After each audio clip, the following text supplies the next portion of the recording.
The Worm of Worm's Glen.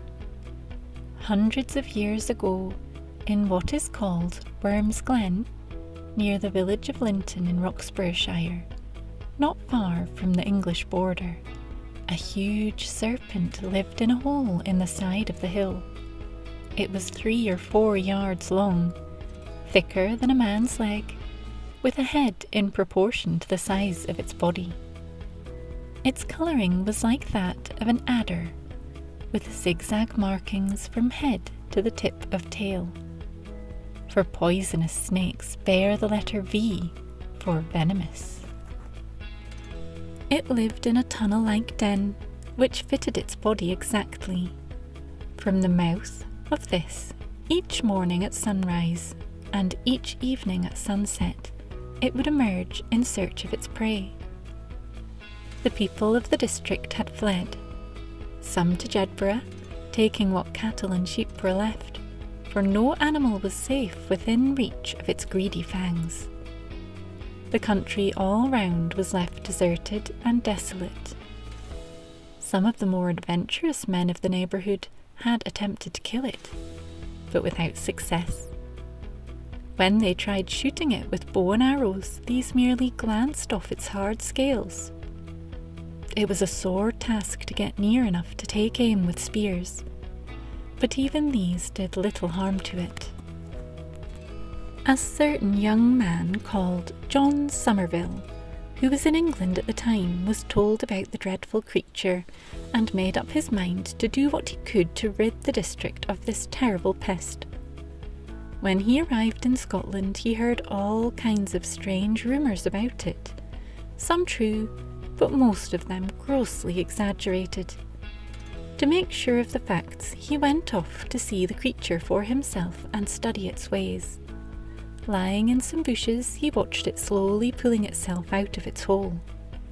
For some time he kept out of sight, while it moved about not knowing it was being observed. Then he mounted his horse and went towards it, not too quickly. As soon as the worm saw what it thought was a beast too big for it to attack, it stopped, as if in astonishment. Opening its mouth, it stared at horse and rider for a few moments. Then turning in a half circle, it slid down into its hole out of sight. 2 points John Somerville learned from watching it. First, if it was suddenly surprised at the approach of something very large and unusual, it would stop and stare at it with its mouth wide open. Second, it could not move its body back in a reverse direction, but had to turn completely round in a circle. For the next few weeks he spent his time putting his plan into practice. His horse, of which he was very fond, was trained for the purpose. He had a strong pointed spear specially made, twice as long as usual, and with 3/4 of its length covered with iron, so that the shaft could not be harmed by intense heat.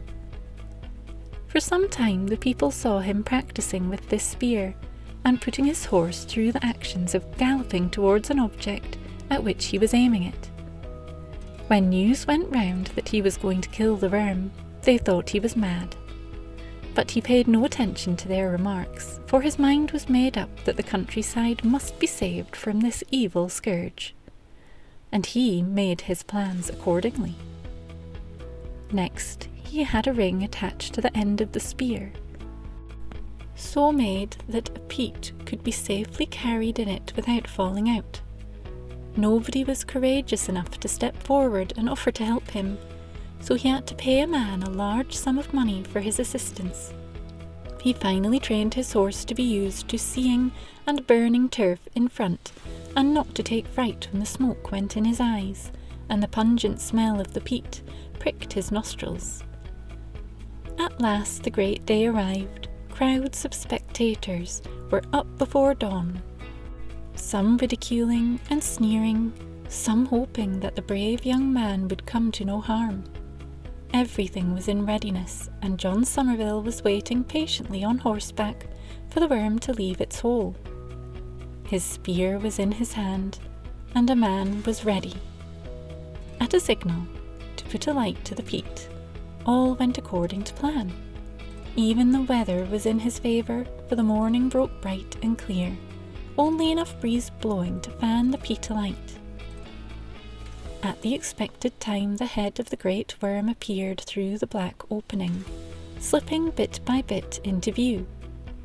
At once the horse felt the prick of the spurs and bounded towards the monster. As before, this opened its mouth in alarm, just in time to receive the burning peat and spear thrust halfway down its body. The shock of the rebound pulled the horse up, causing the spear to break. With the pain in its body, the worm twisted and turned in torture. Its tail lashed up, but as it was still half out of its hole, the earth was torn up behind it and fell in showers on top of itself, smothering it completely. When they were sure it was quite dead, the people dug it out and marvelled at the size of it.